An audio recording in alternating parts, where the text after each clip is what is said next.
బోధలోనికి వెళ్దాం. ఇప్పుడు బోధలోనికి వెళ్దాం. సరే, మంచిది. తిమోతికి రాసినటువంటి పత్రిక మొదటి పత్రిక, తిమోతికి రాసినటువంటి మొదటి పత్రిక 2వ అధ్యాయం 10వ వచనం దగ్గర మనం చదువుకుందాం. తిమోతికి రాసినటువంటి మొదటి పత్రిక 2వ అధ్యాయం 10వ వచనం. దైవభక్తి గలవారమని చెప్పుకును స్త్రీలకు తగినట్లుగా సత్క్రియల చేత తమ్మును తాము అలంకరించుకొనవలెను. మొదటి వాక్యం, దైవభక్తి గలవారమని చెప్పుకును స్త్రీలకు తగినట్లుగా సత్క్రియల చేత తమ్మును తాము అలంకరణ. క్రైస్తవ అలంకరణ అంటే క్రైస్తవ స్త్రీ యొక్క అలంకరణ, క్రైస్తవ స్త్రీ యొక్క అలంకరణ. ఇక్కడ మనకి ఎక్కువ వాళ్ళే, నన్ను ఉద్దేశించే అని అనొద్దు. ఆల్రెడీ 2 వారాల నుంచి మనం ఒక ప్రయత్నం చేస్తున్నాం, ఒక వేరేగా కనిపించేదాన్ని మనం సరి చేసుకుంటున్నాం. ఇది అలాంటిదే. క్రైస్తవ స్త్రీ అని మనం ప్రారంభించినప్పటికీ పాఠం ముగిసేటప్పటికి ఇందులో నుంచి మనకు ఒక అంశం ఇందుకా అని అర్థం కావడానికి నేను తీయబోతున్నా. అది ఏంటి అని అంటే ముందుగానే చెప్తాను, దాని మీద గురి పెట్టి మనం వెళ్దాం. ఏంటి అని అంటే క్రైస్తవ స్త్రీ యొక్క ముసుగు ఏంటండి, వేల్. ఈ ముసుగు గురించి మాట్లాడుకోబోతున్నాం అన్నమాట ఈరోజు. దాని యొక్క ప్రాధాన్యత ఏంటి, అది అవసరత ఏంటి, ఎందుకు అని చెప్పి ఛానల్ క్రితం ఒకసారి నాన్నగారు అన్నారు, ముసుగులు బాగా వేసుకున్నమ్మా, కొరింథీయులు రాసిన పత్రికలో చదవండి ఒకసారి 11వ అధ్యాయం అన్నారు. మనం చదువుతాం ఏంటి ఇంటికి వెళ్ళి ఆయన అంటారు, కానీ కొంతమంది మనమేమో చదువుకోలేము. కాబట్టి దాని యొక్క ఆంతర్యం ఏంటో తెలియాలి. స్త్రీ ఎందుకు వేసుకోవాలి, పురుషుడు ఎందుకు వేసుకుంటలేదు? మరి టవల్ ఉండబెట్టి మేము వేసుకోవచ్చు, మరి టవల్ తెచ్చుకుని వేసుకోలేమా? వేసుకోవచ్చు. కానీ కారణం ఏంటి, ఎందుకు వేసుకోవాలి, అంత అవసరమా అన్నదాన్ని తెలుసుకుందాం. అయితే దాన్ని తెలుసుకోవడానికి ముందు కొంచెం స్త్రీ గురించి ముందు తెలిస్తే అప్పుడు ఆ ముసుగు దగ్గరికి వెళ్ళేటప్పటికి మనకు ఒక ఓకే అనేటువంటి విజ్ఞతతో కూడినటువంటి ఆలోచన రావడానికి ఉపయోగపడుతుంది. డైరెక్ట్గా మనం అక్కడికి వెళ్ళకుండా కొన్ని ఆలోచన చేసుకుంటూ సమయాన్ని బట్టి త్వరగా మనం ముందుకు వెళ్దాం. మంచిదే. ఏంటి అంటే దైవభక్తి గలవారమని చెప్పుకున్న స్త్రీలకు తగినట్లుగా సత్క్రియల చేత తమ్మును తాము అలంకరించుకోవాలి అని చెప్పేసి, అంటే క్రైస్తవ స్త్రీకి ఒక ప్రత్యేకమైనటువంటి అలంకరణ ఉంది. ఏంటి అలంకరణ అని అంటే హృదయము మనస్సు యొక్క అలంకరణ. భౌతిక సంబంధం అలంకరణ గురించి మాట్లాడట్లేదు ఇక్కడ. అంటే భౌతిక సంబంధమైనటువంటి అలంకరణ మీద దృష్టి పెట్టేవారిగా ఉండకూడదు. గౌరవంగా కనపడడానికి ఉపయోగించుకుంటాం, మనం చౌలీలు పెట్టుకుంటాం, అవి పెట్టుకుంటాం. ఇక్కడ పైన ఉన్నటువంటి వాక్యాన్ని అంటే 9వ వాక్యాన్ని, అలాగే పేతురు పత్రిక, ఒకసారి పేతురు గారు రాసినటువంటి పత్రికలో, పేతురు గారు రాసినటువంటి మొదటి పత్రిక 3వ అధ్యాయం, పేతురు గారు రాసినటువంటి మొదటి పత్రిక 3వ అధ్యాయము ప్రారంభం నుంచి కూడా ఇక్కడ మంచి విషయాలు తెలియజేస్తున్నాడు. అటువలే స్త్రీలారా మీరు మీ స్వపురుషులకు లోబడియుండుడి, అందువలన వారిలో ఎవరైనాను వాక్యమునకు అవిధేయులైతే వారు భయముతో కూడిన మీ పవిత్ర ప్రవర్తన చూసి వాక్యము లేకుండానే తమ భార్యల నడవడి వలన రాబట్టబడవచ్చును అని చెప్పి, అంటే స్త్రీ భర్త ఎదుట నడుచుకోవాల్సిన విధానాన్ని చెప్తున్నాడు. ఎప్పుడైతే స్వపురుషునకు లోబడి నువ్వు బ్రతికావో, లోబడ్డం అంటే ఏంటి, ఏ విధమైనటువంటి లోబడు, లోక సంబంధమైనటువంటి లోబాట, పవిత్రత పరిశుద్ధతతో కూడినటువంటి లోబాట, ఇది మనకి ప్రాముఖ్యం. ఇప్పుడు లోకస్తులు కూడా చాలామంది భర్త మాట గౌరవిస్తారు. భర్త తిన్న తర్వాత తింటా ఉంటారు, భర్త వదిలేసిన కంచంలో తింటా ఉంటారు, ఆచారాలుగా లోకంలో చూస్తాం. ఓకే, అది గొప్పదా అని అంటే అది మాత్రమే కాదు గొప్పది, ఆ స్త్రీలో పవిత్రత పరిశుద్ధత కూడా మిళితమై ఉండాల్సిన అవసరత ఉంది అన్నది దేవుని ఉద్దేశం అన్నమాట. ఇక్కడ 3వ వచనం, అంటే ఇందాక అక్కడ 9వ వచనం, తిమోతి పత్రిక 2వ అధ్యాయం 9వ వచనం, అలాగే ఇక్కడ 3వ అధ్యాయం 3వ వచనం. జడలు అల్లుకునుట, బంగారు నగలు పెట్టుకునుటయు, వస్త్రములు ధరించుకునుటయు నన్ను వెలుపటి అలంకారం మీకు అలంకారంగా ఉండక అన్నాడండి. అంటే మానేయండి అని కాదు, ఇక్కడ జడలు అల్లుకోవడం, బంగారం పెట్టుకోవడం, వస్త్రాలు ధరించుకోవడం, ఇది వెలుపటి అలంకారం. ఆ అలంకారం మీకు అలంకారంగా ఉండక, అంటే అదే గొప్పది, ఈ అలంకారం ఉంటే చాలు, ఈ అలంకారం ఉంటే గౌరవం, ఈ అలంకారం ఉంటే గొప్పతనం అని అనుకోవద్దు. నువ్వు దాని మీద నువ్వు దృష్టి పెట్టి నీ గౌరవాన్ని కానీ దేవుని నుంచి ఘనతను కానీ పొందుకోవాలని ప్రయత్నం చేస్తే అది నీకు సొంతం కాదు.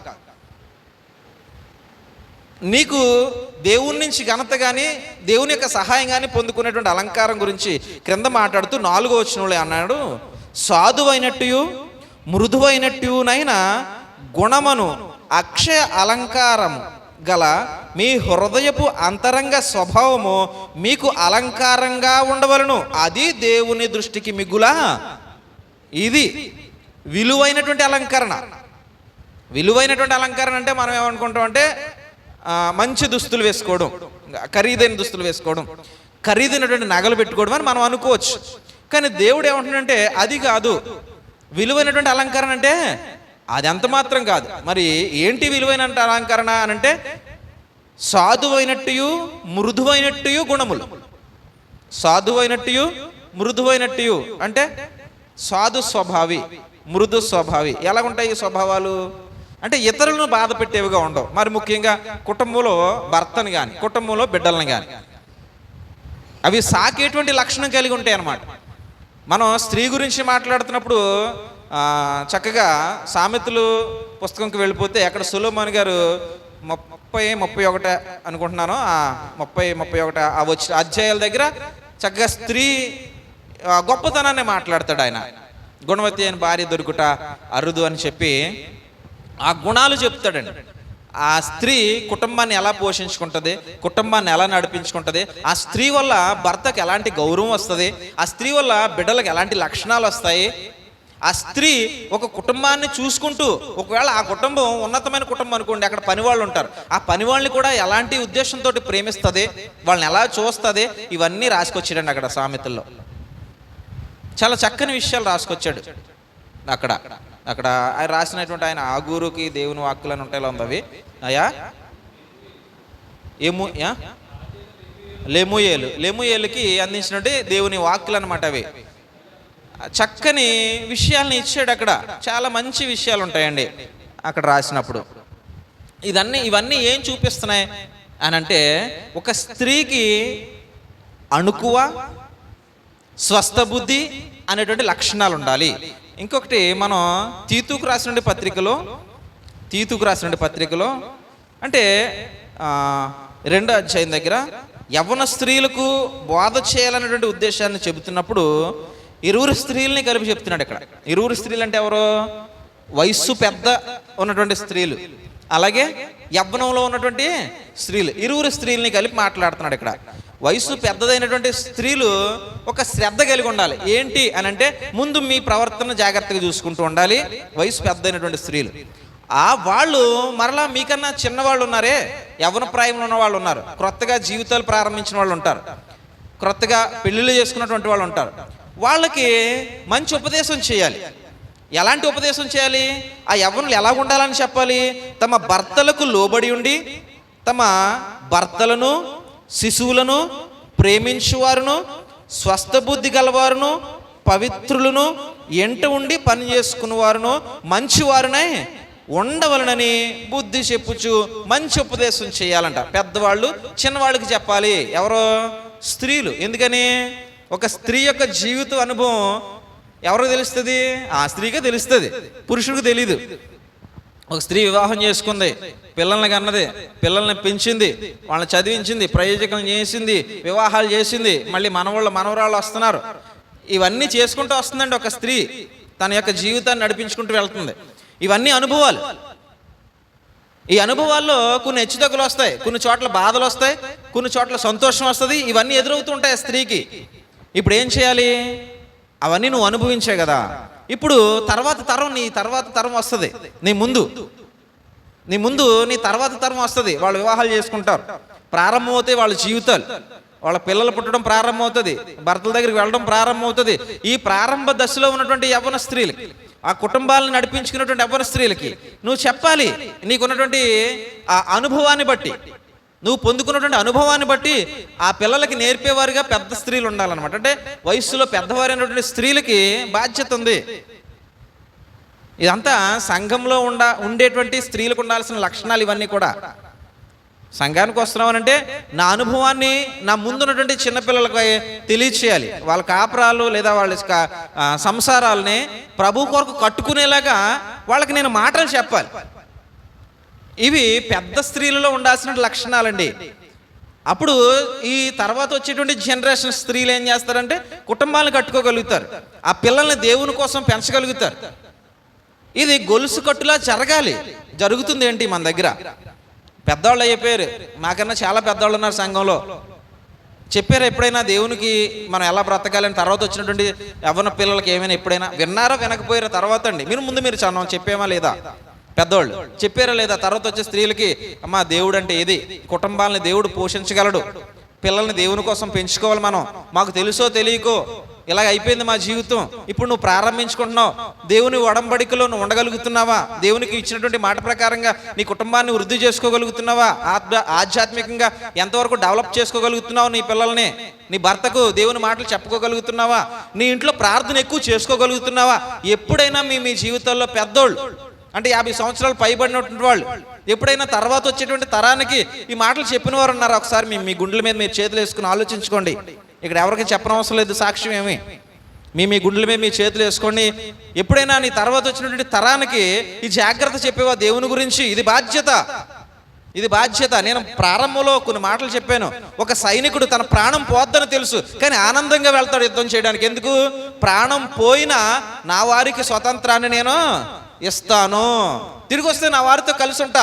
లేదు, నా ప్రాణం అక్కడే పోతే నా వారు హ్యాపీగా బ్రతుకుతారు, నా ప్రాణం నా వారికి సంతోషాన్ని ఇస్తుంది అని చెప్పి యుద్ధానికి వెళ్ళేటువంటి సైనికుడు ఉర్రూతలూగుతూ వెళ్తాడు. నేను ముందు వెళ్తా యుద్ధానికి అని వెళ్తాడండి. ఆ స్వేచ్ఛ వాయువు కోసం పోరాడతాడు ఆ సైనికుడు. మనం కూడా క్రీస్తు యేసు సైనికులు అని అంటే చక్కగా పౌలు తిమోతికి మాట్లాడుతూ అంటాడండి, సైనికుడు తనను దండులో చేర్చుకున్న వాని యొక్క గురిని చూస్తాడు, వానికి ఎప్పుడు చెడ్డ పేరు రావడానికి ప్రయత్నించడు, నన్ను దండులో చేర్చుకున్నవాడు గొప్పవాడిగా ఎంచబడాలి అని చెప్పట. ఇక దృష్టి పెట్టాడు లోకం మీద, దేవుని పని గురించి ఆలోచన చేస్తాడంట. ఆ సైనికుడు మంచి సైనికుడు వల్లే నువ్వు పోరాటం చేయాలంటాడు. మనకుందా పోరాట పటిమ అంటే ఏదో చేయనవసరం లేదు. నీ తర్వాత వచ్చే తరానికి నువ్వు చెప్పు, యవ్వన తరం వస్తుంది, 50 సంవత్సరాలు పైబడ్డాయి, నువ్వు జీవితం అంతా అనుభవించావు, నీ జీవితాల్లో కష్ట నష్టాలు అనుభవించావు, సుఖ సంతోషాలు అనుభవించావు, మంచి చెడ్డలను చూసావు, మనుషుల్లో ఉన్నటువంటి ఆ మనసుల్లో వ్యత్యాసాలను గమనించావు, ఇవన్నీ నీ అనుభవం. ఇప్పుడు తర్వాత వచ్చేటువంటి నీ తరానికి చెప్పాల్సినటువంటి మంచి జ్ఞానం ఉంది ఇక నీ దగ్గర. మనం చెడ్డ మాటలు నేర్పించకూడదు తర్వాత తరానికి, ఎందుకంటే ఆల్రెడీ తరం చెడిపోతూనే వస్తుంది. ఇక నువ్వు మళ్ళీ ప్రత్యేకంగా చెడ్డ మాటలు నేర్పించి ఇంకేం చేస్తావు? ఖాళీ మంటలో కొంచెం పెట్రోల్ పోసినట్టు ఉంటుంది తప్ప ఏం ప్రయోజనం ఉండదు. ఆల్రెడీ చెడిపోతున్నటువంటి సమాజానికి చెడ్డ మాటలు చెప్పేటువంటి పెద్దవారు ఉంటే ఎందుకండి? అది చాలా పొరపాటు. మనం దేవుని బిడ్డలుగా ఎదుగుతున్నాం, దేవుని జ్ఞానంలో బలపడుతున్నాం అంటే తర్వాత వచ్చేటువంటి స్త్రీలకు దేవుని యొక్క గౌరవాన్ని పెంచేటువంటి లక్షణాలు ఎలాగుండాలి, ఎలా ఉంటే దేవుని గౌరవం పెరుగుతుందని వాళ్ళకి చెప్పాలండి. వినరు బాబు మనం చెప్తే అంటే సరే, కానీ ఆ మాటలు సాక్ష్యంగా ఉండిపోతే దేవుని దగ్గర. అదే నువ్వు చెప్పలేదనుకో, ఏం చేసావు నీ జీవితాంతం? నిన్ను సైనికునిగా నా దండులో చేర్చుకున్నటువంటి నా కొరకు నువ్వేం చేస్తావని ఆనాడు దేవుడు ప్రశ్నిస్తే మనం ఏం సమాధానం చెప్తాం? మనం అంటే 50 సంవత్సరాలు పైబడినటువంటి స్త్రీల గురించి నేను మాట్లాడుతున్నాను, పెద్దవారి గురించి ఈ మాటలన్నీ కూడా. కాబట్టి ఒకసారి ఆలోచన చేయండి, తర్వాత తరానికి దేవుని కొరకు తమను తాము ఎలా కట్టుకోవాలో చెప్పాలండి. వారి కొరకు ప్రార్థన చేయాలి. మనం ఇంట్లో ప్రార్థనా పరులుగా ఉంటే తర్వాత వచ్చేటువంటి బిడ్డలు, కోడలు కావచ్చు, కూతురు కావచ్చు, అమ్మో మా అత్తగారు చాలా ప్రార్థన చేసుకుంటుంది, మనం ఉండకపోతే తిడుతుంది. అలాంటి అత్త తిట్టినా కోడలు పడుతుందండి. ప్రార్థనా పరురాలుగా ఉన్నటువంటి ఒక అత్త తిట్టినా కోడలు పడుతుంది. ఎందుకంటే చుట్టుపక్కల వాళ్ళు కోడలనే తిడతారు. ఎందుకంటే అత్త పరివర్తన ఏంటో పక్క వారికి తెలుసు. తను ఎప్పుడు ప్రార్థన, దేవుడు అనేటువంటి భయంతో బ్రతుకుతుంది. నీకు అదే చెప్పి ఉంటుంది, నీకు నచ్చి ఉండదు అంటారు సింపుల్గా. అదే అత్తలో ఆ లక్షణం లేదనుకోండి, ఏదో వచ్చి ఉంటుంది, ఏదో తెచ్చి ఉండదు, ఇలాంటివి వస్తాయి బయట. కాబట్టి నేను క్రైస్తవుల గురించి మాట్లాడుతున్నాను, ముఖ్యంగా సంఘానికి చేర్చబడిన వారి గురించి మాట్లాడుతున్నాను. నేను లోక సంబంధుల గురించి మాట్లాడట్లేదు. బాప్తిసం పొంది క్రీస్తు కొరకు నిలబడిన వారి గురించి మాత్రమే మాట్లాడుతున్నాను. ఎందుకనంటే ఇక్కడ ఈ తీతుకి పౌలు రాసినప్పుడు స్త్రీలే చెప్పుకోండి, పెద్దవారు చిన్నవారికి అనడానికి కారణం ఏంటంటే నీ అనుభవం వారికి నేర్పడానికి నీకు వీలు పడుతుంది. ఒక పురుషుడు చెప్పలేడు, ఒక పురుషుడు యవ్వన స్త్రీకి చెప్పలేడు. అందుకనే చూడండి, పురుషుడిని వేరుగా చూపించేసాడు అక్కడ. మీరు పైన చదివితే నీవు హితబోధకు అనుకూలమైన సంగతులు బోధించుము అని చెప్పి, ఎలా అనగా వృద్ధులు, మితానుభవము గలవారును, మాన్యులను, స్వస్థబుద్ధి గలవారును, విశ్వాస ప్రేమ సహవాసములు యందు సహనములు యందు లోపము లేని వారినై ఉండవలననియు. అన్నాడండి. ఏ వృద్ధులలో? పురుషులండి. ఎందుకంటే పక్కన చక్కగా విడదీసేసాడు, స్త్రీల గురించి చక్కగా విడదీసాడు. అలాగుననే వృద్ధ స్త్రీలు అన్నాడండి. పురుషులకి స్త్రీలకి చెప్పు అని అనట్లేదు, యవ్వన స్త్రీలకు చెప్పు అని అనట్లేదు. ఎందుకంటే ఆ అనుభవం వృద్ధ స్త్రీలకు తెలుసు. ఒక 50 సంవత్సరాలు పైబడినటువంటి స్త్రీలకి జీవిత పాఠాలు నేర్చుకున్న వాళ్ళు ఉంటారు, వాళ్ళ కుటుంబాన్ని నడిపించుకున్న వాళ్ళు ఉంటారు, వాళ్ళకి అనుభవాలు తెలుస్తాయి. కాబట్టి ఈ యవ్వనంలో ఉన్న వాళ్ళకి చెప్పు. ఈ కాలాన్ని బట్టి వినేవాళ్ళు తక్కువే, కానీ చెప్పేవాళ్ళు ఎంతమంది ఉన్నారు అన్నది కూడా క్వశ్చనే. వినేవాళ్ళు తక్కువే, కానీ చెప్పేవాళ్ళు ఎంతమంది ఉన్నారు? మనం చెప్పేవాళ్ళుగా ఉండాలి, వినకపోయినా. ఇక్కడ ఎక్కడి నుంచో 1970 సంవత్సరం నుంచి క్రీస్తు సంఘం మాటలు వినబడుతున్నాయి. అలాగని ఊరంతా మారిపోయిందా క్రీస్తు సంఘ విశ్వాసులుగా? లేదు. అలా మాటలు చెప్తూనే వస్తాం. అక్కడ కొన్ని హృదయాలను దేవుడు ఆకర్షించినప్పుడు ఆ మాటలను బట్టి దేవుని దగ్గరికి వాళ్ళు వస్తూ ఉంటారు. కొంతమంది తరం గతించిపోతూ ఉంటుంది, కొత్త తరం పుట్టుకొస్తూ ఉంటుంది. ఇలా తరాలు మారుతుంటాయి, కానీ చాలామంది ఆకర్షితులు అవ్వరండి. కానీ చెప్పడం మానకూడదు. మనం చెప్పడం మనకి అప్పగించిన బాధ్యత. ఇదే సైనికుడి యొక్క లక్షణం. సైనికుడు ఎప్పుడు కూడా యుద్ధానికి సిద్ధంగానే ఉండాలి. నేను నిద్రపోతున్నాను అని అంటే యుద్ధానికి నువ్వు పనికిరావు. యుద్ధానికి సిద్ధంగా ఉండేవాడి పేరే సైనికుడు. నిద్రపోయేవాడి పేరు నిద్రపోయేవాడిని ఏమంటారు? సైనికుడు అని అనరు, సోమరి అని అంటారు అన్నమాట. కాబట్టి మనం క్రైస్తవులం, అందుకే సోమరి లక్షణం క్రైస్తవుడి దగ్గర రాకూడదని పదే మెలకువ కలిగి ఉండండి, జాగ్రత్త కలిగి ఉండండి అని మాట్లాడతాడు. సరే, ఇదంతా ఏంటి అని ఆలోచన చేస్తే స్త్రీకి ఉండాల్సిన లక్షణం గురించి చెప్తున్నాడు. అణుకువ, స్వస్థ బుద్ధి, అలాగే తన్ను తాను లోపరుచుకునేటువంటి స్వభావం. తిమోతికి రాసినటువంటి పత్రికలో మొదటి పత్రికలో మొదటి పత్రికలో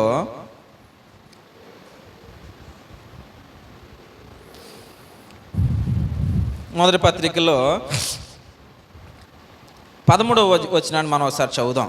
మొదట ఆదామును తరువాత హవ్వను నిర్మింపబడిరి కారా, మరియు ఆదాము మోసపరచబడలేదు కానీ స్త్రీ మోసపరచబడి అపరాధములో పడెను అని అన్నాడండి.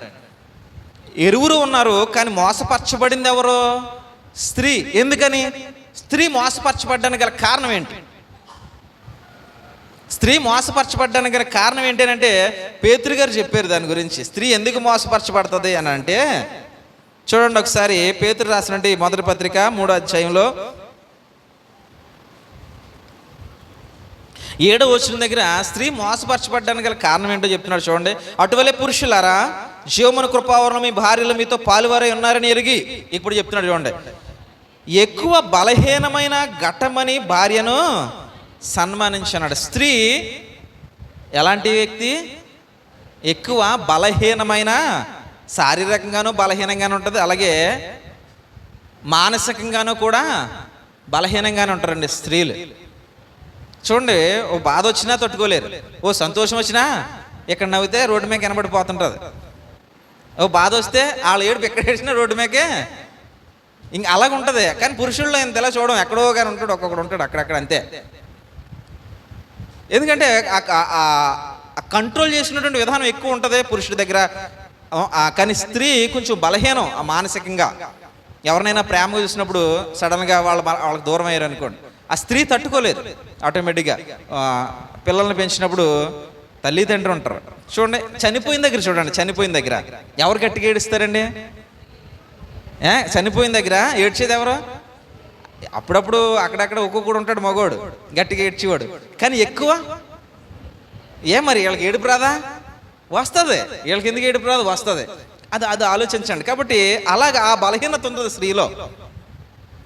కాబట్టి కొంచెం ఆ అధికారాన్ని కానీ ఇంకా పెత్తనాన్ని కానీ స్త్రీ చేతిలోకి దేవుడు పెట్టకపోవడానికి కారణం ఏంటంటే ఆ బలహీనత కుటుంబానికి నష్టాన్ని తీసుకురావచ్చేమో ఒకవేళ. కానీ జ్ఞానంగా కాపురం చేయి అంటాడు. ఇల్లుని దిద్దుకునేది ఎవరు? స్త్రీ. స్త్రీకి అప్పగించాడు బాధ్యత. కానీ ఆధిపత్యాన్ని మాత్రం ఎవరికి ఇచ్చాడు దేవుడు అనంటే పురుషుడికి ఇచ్చాడు. కారణం ఏంటంటే మానసికమైనటువంటి దృఢత్వం కలిగిన వాడు పురుషుడు. మానసికమైనటువంటి దృఢత్వాన్ని కలిగిన వాడు పురుషుడు. అంటే త్వరగా తను కోల్పోలేడు అనమాట, నిలబెట్టుకుంటాడు. ఇది స్త్రీకి పురుషుడికి మధ్య ఉన్న వ్యత్యాసం. ఇంకా దాని గురించి కాదు మనం మాట్లాడుకునేది. ముఖ్యంగా మనం స్త్రీ యొక్క తగ్గింపు గురించి, స్త్రీ యొక్క వినయము విధేయత గురించి మనం మాట్లాడుకుంటున్నాం. మరి ముఖ్యంగా సంఘంలో స్త్రీ యొక్క వినయము విధేయత గురించి మాట్లాడుకుంటున్నాం. ఇలాగా ఒక స్త్రీని దేవుడు ఏం చేస్తున్నాడు అనంటే, స్త్రీకి వినయము విధేయత చాలా ప్రాముఖ్యం. క్రైస్తవులము అని చెప్పుకునేటువంటి స్త్రీ మరి ముఖ్యంగా నీ మనసు యొక్క లేదా హృదయం యొక్క అలంకరణ మీద దృష్టి పెట్టు. భౌతిక సంబంధమైనటువంటి అలంకరణ నీకు కొద్ది మాత్రమే గౌరవాన్ని తీసుకురావచ్చేమో. వెలుచూపును బట్టి గౌరవించేవాళ్ళు కొంతమందే ఉంటారు, కానీ మనసును చూసి గౌరవించేవాళ్ళు అందరూ గౌరవిస్తారు. నీ బుద్ధిని బట్టి అందరూ గౌరవిస్తారు. అదే పైన వెలుచూపును బట్టి ఎవరు గౌరవిస్తారు? వెలుచూపు మీద ఆధారపడేవాడు గౌరవిస్తాడు. అమ్మో గొప్పోళ్ళు ఉందని అనుకుంటాడు, అంతే. కుర్చీ వేస్తాడు, పెద్ద పెద్ద కుర్చీలు. కానీ మనసును చూసేవాళ్ళు చాలామంది ఉంటారండి. మనసును చూసేవాళ్ళు, వెలుచూపుని బట్టి గౌరవించేవాళ్ళు మనస్ఫూర్తిగా గౌరవిస్తారనుకుంటున్నారా? అంటే మంచి మంచి వస్త్రాలు, మంచి మంచి నగలు వేసుకుని వచ్చిన వాళ్ళని గౌరవిస్తారు కదా, మనస్ఫూర్తిగా చేయరండి. అది మనం కూడా యాక్షన్ చేస్తాం అక్కడ. అదే స్త్రీ అణుకువ స్వస్థ బుద్ధి కలిగినటువంటి స్త్రీ అనుకోండి, ఎలా రానే ఆప్యాయంగా పలకరిస్తాం. వాళ్ళకి కూర్చోడానికి పీట వేసినా చాలా ప్రేమతో వేస్తాం ఆ పీటనే. ఈ పెద్ద పెద్ద నగలతో వచ్చిన వాళ్ళకి ఎంత కృషి చేసినా మనస్ఫూర్తిగా అయ్యాం, ఏడుతుందేమో కృషి చేయకపోతేనే, అలాగే వేస్తాం నిజంగా. కాబట్టి చూడండి, ఆ మనసుకు ఉండేటువంటి అలంకరణ నీకు ఎంత గౌరవాన్ని తీసుకొస్తుందో. కాబట్టి క్రైస్తవ స్త్రీకి అలంకరణ ఎక్కడ ఉండాలనంటే మనసుకు ఉండాలి అని చెప్పాడు. అలాగే ఆ మనసుకు ఉండేటువంటి అలంకరణలో ఒక భాగం ఏంటంటే నిన్ను నువ్వు తగ్గించుకునేటువంటి గుణం. అణుకువ ఆ పదాన్ని మనం చదివాం ప్రారంభంలో, అణుకువ అనేటువంటి పదాన్ని. సరే, ఇప్పుడు సంఘంలోనికి వచ్చినటువంటి మనం ఇలా కుటుంబాల్లో స్త్రీలు భర్తలకు గౌరవించేవారిగా, లోబడేవారిగా, అలాగే పెద్దలకు గౌరవించేవారిగా, లోబడేవారిగా ఒక క్రైస్తవ స్త్రీ బ్రతకాల్సిన విధానం ఉంది. ఎందుకనంటే పురుషుడు స్త్రీ ఇరువురిని చూపించి బలహీనమైనటువంటి ఘటం ఎవరు అని చెప్పాడనంటే స్త్రీ బలహీనమైనటువంటి ఘటము. కనుక పురుషుడికి ఆధిపత్యాన్ని ఇచ్చి స్త్రీని అణుకువ స్వస్థ బుద్ధి కలిగి గృహ పరిపాలన చేసుకో, గృహాన్ని నడిపించు. పురుషుడు కష్టపడి ఇంటిని పోషించే బాధ్యత పురుషుడిదే, కానీ నడిపించేది ఎవరు? పిల్లలకి విద్యాబుద్ధులు చెప్పేది కానీ, పిల్లల్ని సిద్ధపరిచేది కానీ, పిల్లలకి జ్ఞానం చెప్పేది కానీ ఎవరు? ఈ పని అంతా ఎవరిదే? స్త్రీది, ఇంట్లో ఉన్నటువంటి స్త్రీది. అందుకేనండి తీతుకు రాసినప్పుడు భర్తను పిల్లలను ప్రేమించేవారును ఇంట నుండి పని చేసుకుని వారును అని అన్నాడు. కాబట్టి స్త్రీకి చక్కని బాధ్యత ఉంది. అలాగే ఆ బాధ్యతతో కూడినటువంటి గౌరవం అంటే ఎదుటి వారికి, అంటే భర్తకు లేదా ఇతర వాళ్ళు ఎవరైనా పెద్దలకు ఇచ్చేటువంటి గౌరవం మీద కూడా ఆధారపడి ఉంది. ఇది మనం నేర్చుకోవాల్సింది మన యొక్క మనసులో, అంటే స్త్రీల యొక్క మనసులో ఉండవలసింది. ఇంకొక పాయింట్ ఏంటి అని అంటే సంఘానికి వచ్చేటువంటి, అంటే ఇలా సహవాసంలో కూర్చున్నటువంటి స్త్రీ తన యొక్క అణకువ, తన యొక్క తగ్గింపుని ఎలా చూపించుకుంటుంది అన్నది మరొకటి. ఇది ఇంటి దగ్గర ఉన్నప్పుడు, సమాజంలో ఉన్నప్పుడు, మనుషుల మధ్య ఉన్నప్పుడు, ఇప్పుడు దాకా మనం నేర్చుకున్నటువంటి ప్రవర్తన విధానం. ఇప్పుడు సంఘానికి వచ్చి కూర్చున్నాం, ప్రభు యొక్క సమక్షంలోకి వచ్చి కూర్చున్నాం. ఇప్పుడు నీవు క్రైస్తవ స్త్రీకి తగినట్లుగా నీ అణకువ, నీ స్వస్థ బుద్ధి, ఈ తగ్గింపు స్వభావం నువ్వు ఎలా చూపించుకోగలుగుతావు? నీ గౌరవాన్ని నువ్వు ఎలా పెంచుకుంటున్నావు? గౌరవాన్ని ఎలా ఇస్తున్నావు?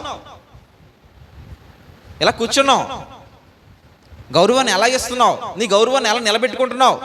నువ్వు క్రైస్తవ స్త్రీగా దేవుని చేత ఎలా కొనియాడబడుతున్నావు? ఇవన్నీ నువ్వు ఎలా సంపాదించుకోగలుగుతున్నావు? ఇవన్నీ అన్నది ఇప్పుడు పాయింట్. ఇప్పుడు మనం ఇక్కడ కూర్చున్నాం కాబట్టి స్త్రీలకు ముఖ్యంగా కొరింథీయులకు రాస్తున్నాడు మొదటి పత్రికలో 11వ అధ్యాయం, కొరింథీయులకు రాసినటువంటి మొదటి పత్రిక 11వ అధ్యాయంలో ఇక్కడ మనం చూసినప్పుడు 2వ వచనం దగ్గర నుంచి సుమారుగా 15వ వచనం వరకు కూడా, 2వ వచనం దగ్గర నుంచి 15వ వచనం వరకు కూడా ఈ విషయాలు రాసుకుంటూ వచ్చారు పౌలు గారు. సంఘంలో ఇలా సమాజంగా కూర్చున్నప్పుడు స్త్రీకి ఉండాల్సిన లక్షణాల గురించి రాసుకుంటూ వచ్చాడు. మొదటిగా 3వ వచనాన్ని నేను చదువుతున్నాను. 3వ వచనాన్ని, ప్రతి పురుషునికి శిరస్సు క్రీస్తు. పురుషుడికి తలగా ఎవరున్నారట? క్రీస్తు ప్రభు ఉన్నాడట. పురుషుడికి తల క్రీస్తు ప్రభు అట. అలాగే క్రీస్తనియు, స్త్రీకి శిరస్సు పురుషుడు. స్త్రీకి శిరస్సు ఎవరు? పురుషుడు. స్త్రీకి శిరస్సు పురుషుడనియు, క్రీస్తునకు శిరస్సు దేవుడనియు మీరు తెలుసుకొనవలనని కోరుచున్నాను. మొదటి పాయింట్ మనకు తెలియాలి. స్త్రీకేమో శిరస్సు ఎవరు? పురుషుడైతే, పురుషుడికేమో శిరస్సు ఎవరు? క్రీస్తు అయితే, క్రీస్తుకేమో శిరస్సు ఎవరు? దేవుడు అయ్యాడు. ఎలా వచ్చింది లైన్? ఇప్పుడు ఎవరున్నారు? క్రిందన ఎవరున్నారు? పైన ఎవరున్నారు? పైన దేవుడు ఉన్నాడు, క్రిందన స్త్రీ ఉంది. స్త్రీకి శిరస్సుగా పురుషుడు ఉంటే, పురుషుడికి శిరస్సుగా క్రీస్తు ప్రభు ఉంటే, క్రీస్తు ప్రభుకి శిరస్సుగా దేవుడు ఉంటే, ఈ లైన్ని మనకి బలంగా మన మనసుకు నేర్పాలి. ఇప్పుడు స్త్రీ యొక్క ఆ తగ్గింపు స్థితిని చూడండి దేవుడు ఎలా ఇచ్చాడో. ముందుగా ఇది మీరు తెలుసుకోవాలి అని చెప్పాడండి. ఎందుకనంటే నీవు పురుషుడి కన్నా కొంచెం తక్కువగా కనిపిస్తున్నావు. అంటే ఇలా అన్నప్పుడు కొంతమంది స్త్రీలకి సంబంధించిన వాళ్ళు, అంటే స్త్రీ సంక్షేమాల ఏమో మనకు రావట్ల పేర్లు, వాళ్ళు పౌలు గారి గురించి, పౌలు గారు స్త్రీ యొక్క ద్వేషి, స్త్రీ ద్వేషి, అందుకని స్త్రీని అసలు చాలా చులకన చూపు చూశాడు అని చెప్పి మాట్లాడుతున్నాడు. చులకన చూపు ఏం చూడలేదండి, చులకన చూపు ఏం చూడలేదు. ఇప్పుడు మీకు ఒక మాట అర్థం అవడానికి చెప్తాను. ఒక కోటీశ్వరుడి ఇల్లు ఉంది. కోటీశ్వరుడికి పిల్లలు ఉన్నారు. ఒక ఇద్దరు ముగ్గురు మొత్తాన్ని పిల్లలు ఉన్నారు. ఏమండి? పిల్లలు ఉన్నారు. ఇప్పుడు ఆ ఇంటి ముందో లేదా ఆ పరిసరాల్లోనో వేరే ఇంకా చాలామంది బ్రతుకుతారు కదా, చాలామంది బ్రతుకుతారు. పాఠాలు నేర్పించేటువంటి ఒక ఉపాధ్యాయుడు, సుమారుగా ఒక 50 సంవత్సరాలు 40 సంవత్సరాలు ఉన్నటువంటి ఉపాధ్యాయుడు అన్నమాట. చాలా పేదరికం కలిగిన ఉపాధ్యాయుడు అనమాట. ఇప్పుడు ఆ ఉపాధ్యాయుడు కోటీశ్వరుడు ఇంటికి వచ్చాడు. కోటీశ్వరుడు ఇంటికి వచ్చినప్పుడు ఆ పిల్లలు ఆ ఉపాధ్యాయుడిని ఏం చెయ్యాలి? ఆ పిల్లలు ఉపాధ్యాయుడిని ఏం చేయాలి? ఎందుకంటే ఆ ఉపాధ్యాయుడి కంటే వీళ్ళు చాలా ధనవంతులు. ఉపాధ్యాయుడు చాలా బీదవాడు, వయసులో పెద్దవాడు మాత్రమే. ఇప్పుడు ఆ ఇంటికి వచ్చినప్పుడు పిల్లలు ఏం చేయాలి? ఆ ఉపాధ్యాయుడిని అయ్యా గౌరవించాలి. అది తగ్గించినట్లా? అదేంటి కోటీశ్వరులు పిల్లలు కూటికి లేనోడిని గౌరవించడం ఏంటి? అది తగ్గింపు అవుతుందా? గౌరవం ఇవ్వడం అవుతుంది. అది తగ్గింపు. నీకు కోటీశ్వరుడు అనేటువంటి ఒక అర్హత ఉంది, చాలా గొప్పవాడువే నువ్వు. కానీ నీ ముందున్నటువంటి ఆయన వయస్సులో పెద్దవాడు. కాబట్టి నీ కోట్లు నీకు ఉండొచ్చు, కానీ వయస్సును బట్టి నువ్వు గౌరవాన్ని ఇవ్వడం అంటే నిన్ను నువ్వు తగ్గించుకోవడం. ఇది తగ్గించుకోవడం నిన్ను చులకన చేయడం కాదు, ఈ పిల్లల్ని చులకన చేయడం కాదండి. ఒక గౌరవాన్ని, బాధ్యతను నేర్పించడం అవుతుంది అంతే.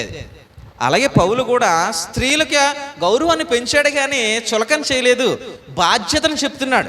స్త్రీగా నీ బాధ్యత నువ్వు కాపాడుకుంటే నీ గౌరవం ఎక్కడికి పెరుగుతుంది? చాలా గొప్పగా వినబడుతుంది.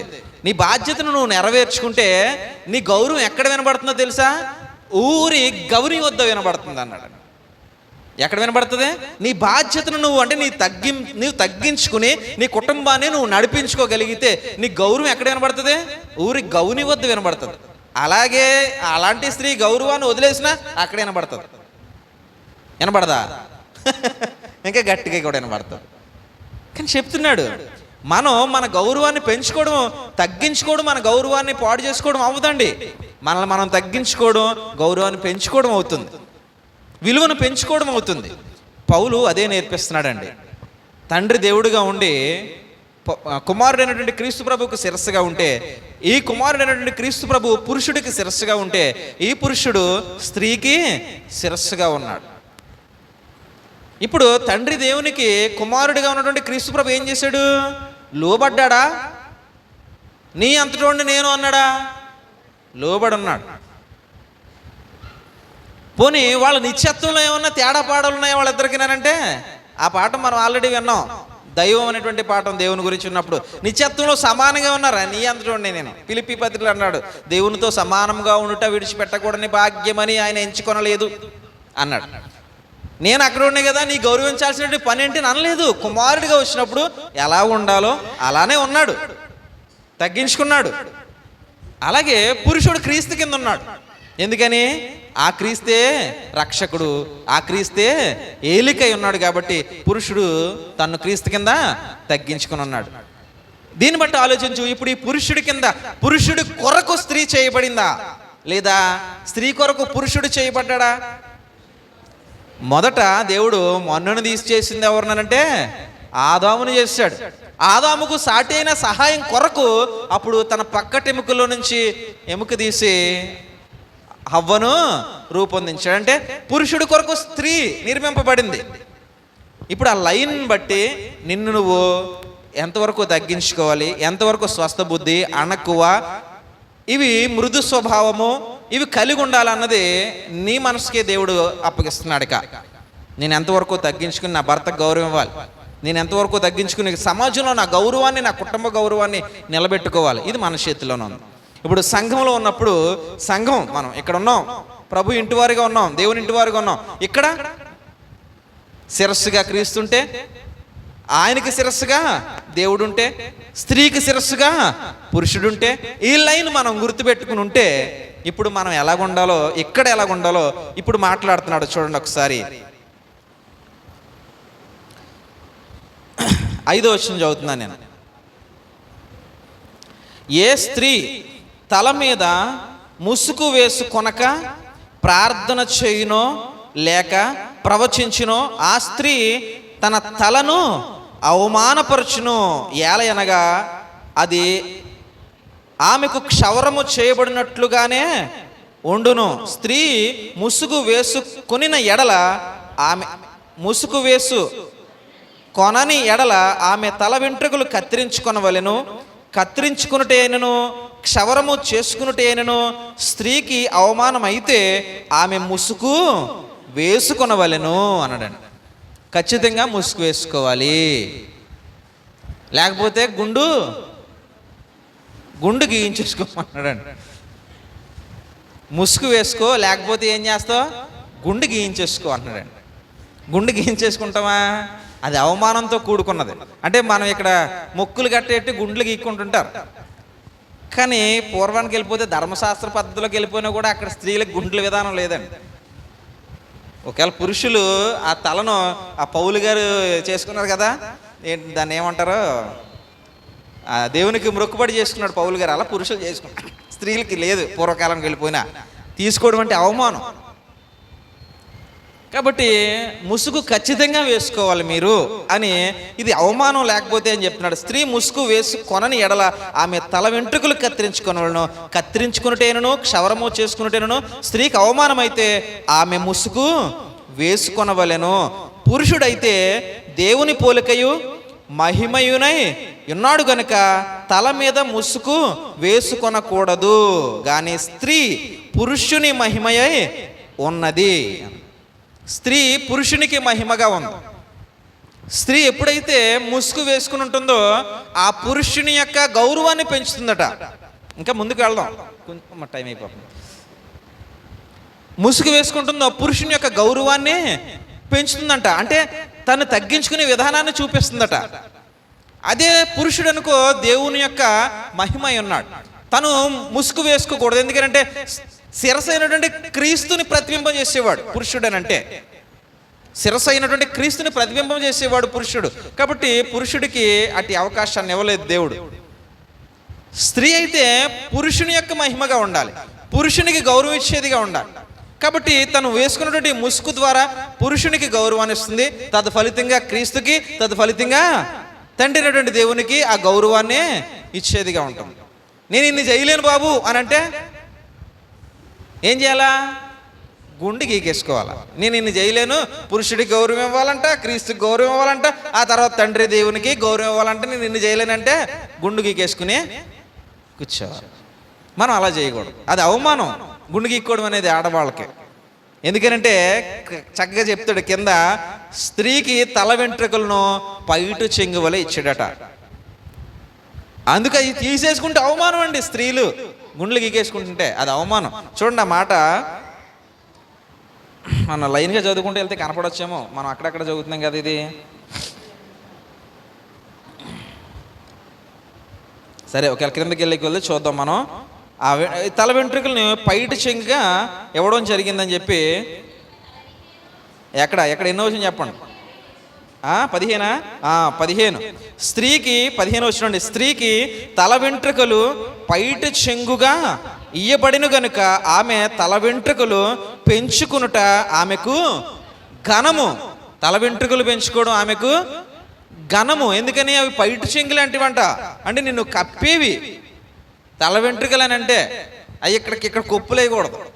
పైకి నిలబెడితే అప్పుడు ఏది నీ పైటి చెంగు ఏం చేస్తున్నావు? నువ్వు పక్కకు తీస్తున్నావు. ఇక్కడికి వేయకూడదండి. చక్కగా అందంగా ఈ దేవుని మాటలండి. నీకు తల వెంట్రుకలు ఎందుకు ఇచ్చాడంటే పైటి చెంగు మాదిరి ఇచ్చాడు, అందుకే ఇచ్చాడు. అందుకే నువ్వు పెంచుకో, అది నీకు గౌరవం అని అంటున్నాడండి. ఈ గుండు గీకేసుకోక, అది నీకు అవమానం అని చెప్తున్నాడు. అవి పెంచుకుని నీ తల మీద నువ్వేం వేసుకోవాలి? ఎప్పుడు?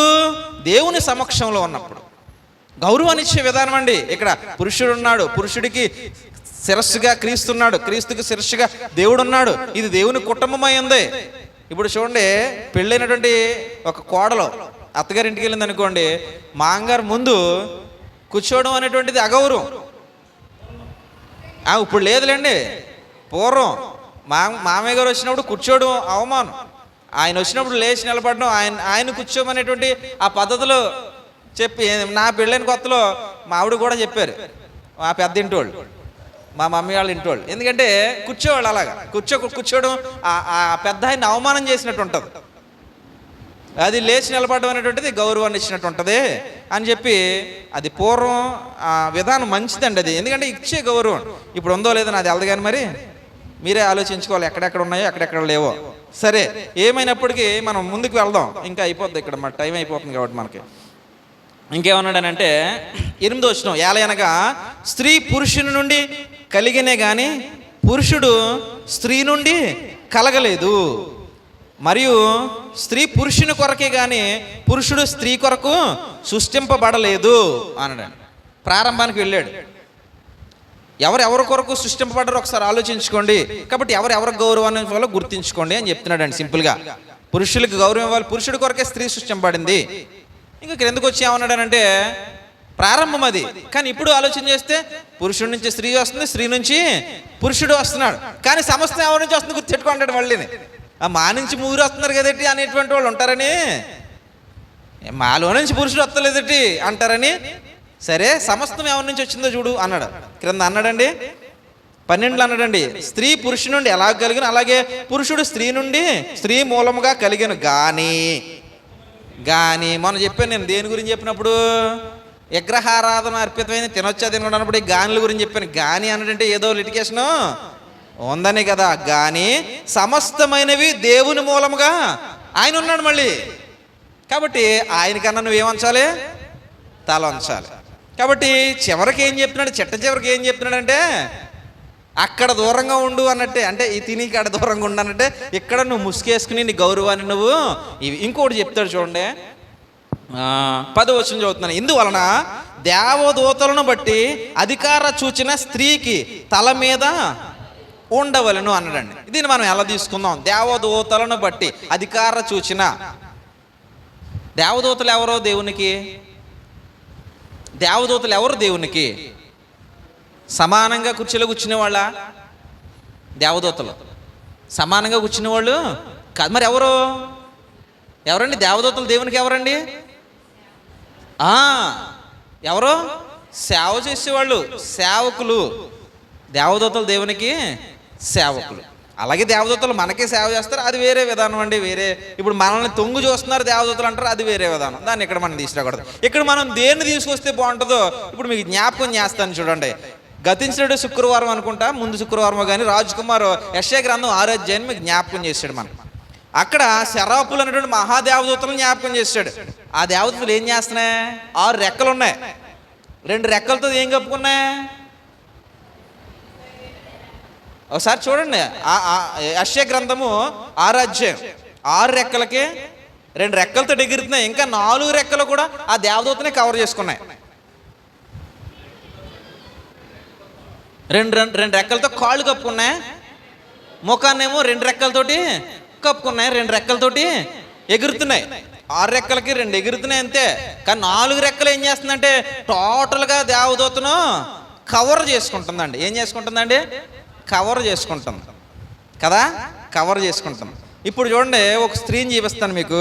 ఆదికాండం 24 అధ్యాయం. ఆదికాండం 24 అధ్యాయం. 24 అధ్యాయం 65 వచనం అండి. 65 వచనం, 24 65 వచనం. ఇక్కడ రెబెకా గారు ఒంటి మీద వస్తున్నారు. రెబెకా గారు ఒంటి మీద వస్తుంటే ఆ దాసుడేమో తీసుకుని వస్తున్నాడు. ఎలియాజరు రెబెకా గారిని తీసుకుని వస్తున్నాడు. తీసుకుని వస్తున్నప్పుడు ఆమె అడిగిందనమాట, ఎవరు అని వస్తే అతను అన్నాడు, ఇతడు నా యజమానుడు అని చెప్పాడు. ఎవరికి? రెబెకా గారికి చెప్పాడు, ఇతడు నా యజమానుడు అని చెప్పాడు. కనుక ఆమె ఏం చేసిందంటే ముసుకేసుకుంది, ఒంటి మీద దిగి అడిగింది. అడిగినప్పుడు 66 కదండి. ఇక్కడ చూడండి, మనకి ఇది ఇంగ్లీష్లో రాసినప్పుడు అండి చాలా మంచి పదం ఉంటుంది చూడండి. షీ టుక్ ఏ వేల్ అన్నాడు. అంటే ఆమె వేల్ తీసుకుందంటే ముసుగు తీసుకుని అండ్ కవర్డ్ హెర్ సెల్ఫ్ అన్నాడు. అంటే తనను ఏం చేసుకుందట? కప్పుకుంది. ఇక్కడ మనకు తెలుగులో పదం మామూలుగా ఉంది, ముసుగు వేసుకుంది అని. కానీ ఇంగ్లీష్లో చదివితే భలే ఉందండి. షీ టుక్ ఏ వేల్ అంటే ఆమె ముసుగు తీసుకుని అండ్ కవర్డ్ హెర్ సెల్ఫ్, తనంతట తాను ఏం చేసుకుంది? కప్పుకుంది. అక్కడ శరాపులు ఏం చేసి దేవుని దగ్గర ఉన్నప్పుడు, శరాపులు దేవుని దగ్గర ఉన్నప్పుడు ఇలాగే కప్పుకున్నాయి. ఎందుకంటే సేవకులు. ఇప్పుడు నా యజమానుడు వచ్చాడు, యజమానుడి దగ్గర ఎలా ఉండాలి? యజమానుడు ఆ రెబెకాకి ఇస్సాకు ఏమవుతాడు? ఇప్పుడు యజమానుడు. తన తండ్రిని తన తల్లి ఏం పిలిచింది? పేతురు గారు చెప్పారు. అబ్రహాం గారినట శారమ్మ ఏమని పిలిచింది? నా యజమానుడు అన్నదట. ఇప్పుడు రెబెకా గారు ఎంటర్ అయ్యారు ఆ ప్లేస్లోకి. ఇప్పుడు ఇస్సాకుని ఏమనుకుంటుంది? యజమానుడు. యజమానుడి దగ్గర నేను ఎలా ఉండాలనంటే తగ్గించుకోవాలి. కప్పుకుంది. ఒక దేవుని దగ్గర దేవదూత ఎలా అయితే తను కప్పుకుందో, యజమానుడి దగ్గర రెబెకా ఎలా అయితే తను కప్పుకుందో, అలాగే దైవ సన్నిధానంలో ఉన్నప్పుడు స్త్రీ ఆ పురుషుడికి ఇచ్చేటువంటి గౌరవం, క్రీస్తుకి ఇచ్చేటువంటి గౌరవం, తండ్రికి ఇచ్చేటువంటి గౌరవం ఎక్కడుంది? ఆ వేయిల్లోనే ఉంది. మీ అంతటా మీరు వేసుకున్నటువంటి ఆ ముసుగులోనే ఉంది నువ్వు ఇచ్చేటువంటి గౌరవం. కాబట్టి ఒకసారి ఆలోచించండి, ముసుగుకి ఎంత ప్రాధాన్యత ఉందో. నేను దీన్ని ఎందుకు చెప్పాను? ఇప్పుడు మనం అందరం ముసుగులు వేసుకుంటాం కదా, కానీ ఎందుకు వేసుకుంటున్నామో తెలియాలి కదా. కొంతమంది ముసుగు వేసుకుంటలేదు కూడా. యూట్యూబ్లో చూసాం, మన రాజ్ కుమార్ నేను చూసాం. అంటే ఇద్దరు కలిపి చూడలేదు కానీ విడివిడిగా చూసాం. ఆ అమ్మాయి ఎవరో తెలియదు, మన భూమిక వయసు ఉంటుందేమో.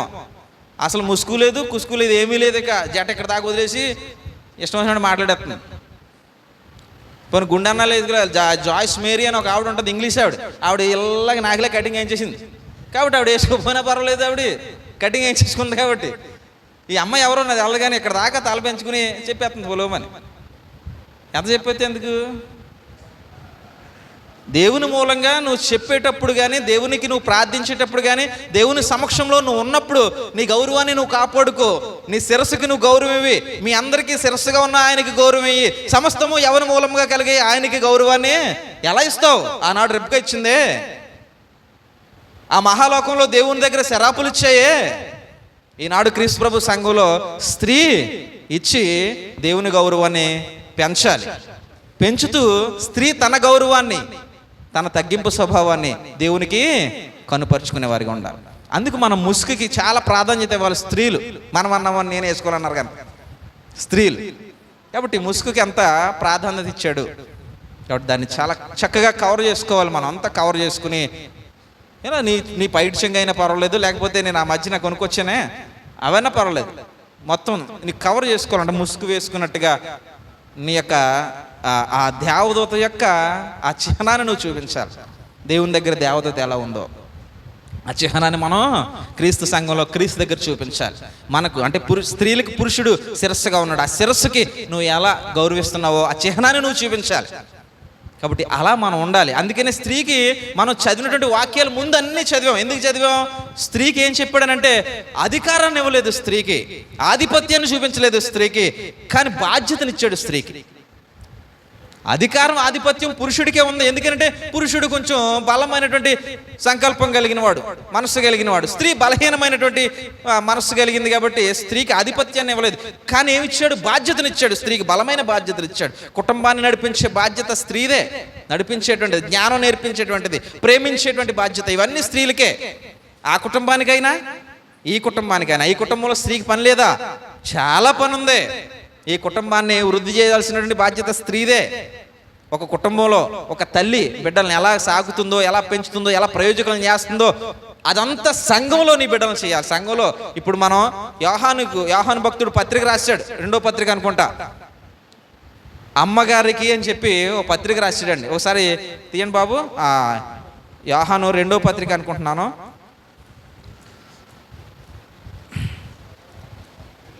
ఆ 2వ పత్రిక, పెద్దనైనా నేను ఏర్పరచబడినదైన అమ్మగారికి ఆమె పిల్లలకు శుభమని చెప్పి వ్రాయినది అని అన్నాడు. అమ్మ అనుభవంతో ఉన్నటువంటి తల్లి ఆ కుటుంబాన్ని నడిపిస్తుంది. సంఘంలో సంఘాన్ని అభివృద్ధి చేయాల్సినటువంటి బాధ్యత, సంఘానికి ప్రేమ పంచాల్సినటువంటి బాధ్యత ఎవరికి ఉండాలి? అందరికీనే. ముఖ్యంగా స్త్రీ, నీ బాధ్యత ఎంతవరకు సంఘం కొరకు ఏం చేయగలుగుతున్నావు? అసలు ఆలోచించండి ఒకసారి. సంఘాన్ని నేను అభివృద్ధి పరచాలి. మన కుటుంబం, భౌతికంగా ఉన్నటువంటి కుటుంబాన్ని ఎంతవరకు అంటుకట్టుతున్నాం? మన సంఘానికి మన భౌతిక కుటుంబాన్ని అంటుకట్టగలుగుతున్నావా? మనది కాదన్న ఫీలింగ్ అండి. అదే మనదంటే. ఇప్పుడు మన పిల్లలు ఉన్నారండి, 12 గంటలకు భోజనానికి రాకపోతే వాళ్ళ కోసం ఎదురు చూస్తాం. రాత్రి 8 గంటలకు భోజనానికి రాకపోతే ఎదురు చూస్తాం. ఏదో 10 నిమిషాలు బయటకు వెళ్ళి పడుకోవడానికి ఇంకా రాలేదంటే ఎదురు చూస్తాం. ఎక్కడికి వెళ్ళావు? నీ ఇల్లు ఏదనుకుంటున్నావు? ఎక్కడ పడుకుంటావు అంటాం. అమ్మాలాడికి ఆడ పడుకుంటాను అన్నాడంటే. అదే సంఘం దగ్గరకు వచ్చేటప్పటికి, సండే స్కూల్కి వెళ్ళావా? ఏమో అక్కడికో వెళ్ళాడు బాబు, ఎక్కడికో దిక్కున పోయాడు. ఆదివారం ఆరాధన కదా, నాతో ప్రార్థనకి ఎందుకు రావట్లేదు? ఆడుకుంటున్నాడు. ఈ భాష ఎందుకు వచ్చింది? ఈ భాష్యం ఆ ఫీలింగ్ లేనటువంటి మాట అది. అంటే బాధ్యతతో కూడిన ఆ మాట అయితే ఎలా ఉంటుందంటే, ఇక్కడ ఉండాలి నాతో పాటు. ఎందుకంటే ఇల్లు ఎవరిదే? నీ ఇల్లు నువ్వు ఉండాలి. ఆడెవడ ఇంటికాడ ఉంటానంటే నువ్వు అంటాం పిల్లల్ని. ఎక్కడ తింటావురా? ఇల్లు ఎక్కడ నీది? అక్కడ నువ్వు ఎక్కడ ఉంటావు అంటావు. ఒక రోజు లేటుగా అన్నానికి వస్తే, ఒక రాత్రి పడుకోవడానికి నీ ఇంటికి రాకపోతే సంఘం దగ్గర బాధ్యత? సంఘం దగ్గర బాధ్యత లేదండి. ఆ బాధ్యత లేనప్పుడు మరి బాధ్యత లేని స్త్రీకి గౌరవాన్ని దేవుడు ఇస్తాడా? ఒకసారి ఆలోచించండి ప్రియమైన వారలారా. కుటుంబం దగ్గర నీ బాధ్యత ఎలాగో సంఘం దగ్గర కూడా నీ బాధ్యత అలా ఉన్నప్పుడే దేవునికి నువ్వు ఇష్టరాలైనటువంటి వ్యక్తి కనపడు. అందుకే ఫిలిప్పీలకు పత్రిక రాసినప్పుడు 2 స్త్రీల గురించి చెప్పాడు.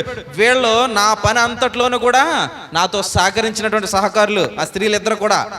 అలాంటి వారి పేర్లు ఎక్కడుంటాయి? జీవ గ్రంథంలో ఉంటాయి అని నొక్కి చెప్పడానికి కారణం ఏంటంటే, ఓ సేవకుడితో పాటు స్త్రీ కూడా ఆ బాధ్యతను కలిగి ఉంటే ఆ స్త్రీ పేరు జీవగ్రంథమందు.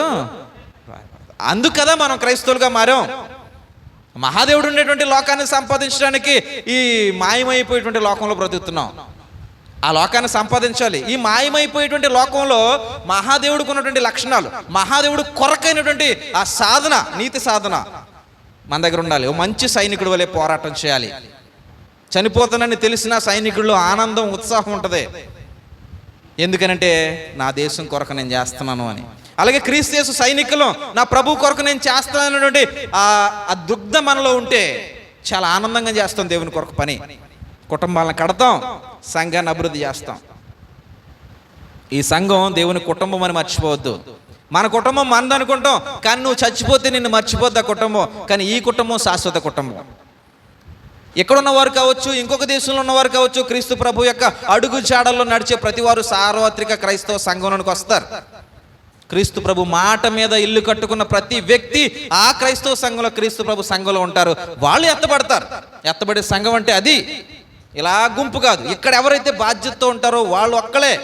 ఎంతమంది ఉంటే అంతమంది. అలాగ వేరే వేరే వేరే ప్రాంతాల్లో ఎక్కడ ఎవరుంటే వాళ్ళందరూ ఒక సంఘం. అది సార్వత్రిక క్రీస్తు సంఘం. అది ఎత్తబడే సంఘం. ఎత్తబడే సంఘం అంటే ఇక్కడ కూర్చున్న గుంపో అక్కడ కూర్చున్న గుంపో కాదు. ఇక్కడ ఎవరైతే నీతి ప్రవర్తన, వాక్యానికి విముఖులై బ్రతుకుతారో ఆ వ్యక్తి, మరో చోట బ్రతికే వ్యక్తి, మరో దేశంలో బ్రతికే వ్యక్తి, వీళ్ళందరూ సంఘం అవుతారు. వాళ్ళు సార్వత్రిక సంఘంగా దేవుని దగ్గరికి ఎత్తబడతారు. ఆ సంఘంలో మనం ఉండాలి అని అంటే బాధ్యతతో ఉండాలి. కుటుంబం నీదే, సంఘం నాది కాదు అనుకుంటున్నాం మనం. సంఘమే నీది. ముఖ్యంగా యేసుప్రభు మాట్లాడే తెలుసు, నా నిమిత్తము తల్లినైనా, నా తండ్రినైనా, అన్నలైనా, సోదరులైనా, బిడ్డలైనా, భార్యలైనా పక్కన పెట్టి అన్నాడు. నాకు ప్రయారిటీ ఇవ్వు, తర్వాత వాళ్ళని నీ కోసం నేను నిలబెడతాను అన్నాడు. ఒకవేళ నన్ను నిన్ను వదిలేశారనుకో, ఇదే లోకంలో వాళ్ళని మించినటువంటి బంధాలు నీకు ఇస్తానన్నాడు. ఇదే ఆ బంధం, ఇదే ఆ బంధం. గుర్తుపెట్టుకోండి, ఇది శాశ్వతమైన బంధం. దీని కొరకు ఎవరైతే బాధ్యతతో నిలబడతారో వారందరూ ప్రభువు వారే. వారిని ప్రభువు దీవిస్తాడు, వారి కుటుంబాలను ఆశీర్వదిస్తాడు. మీ అందరికీ నా హృదయపూర్వక వందనాలు.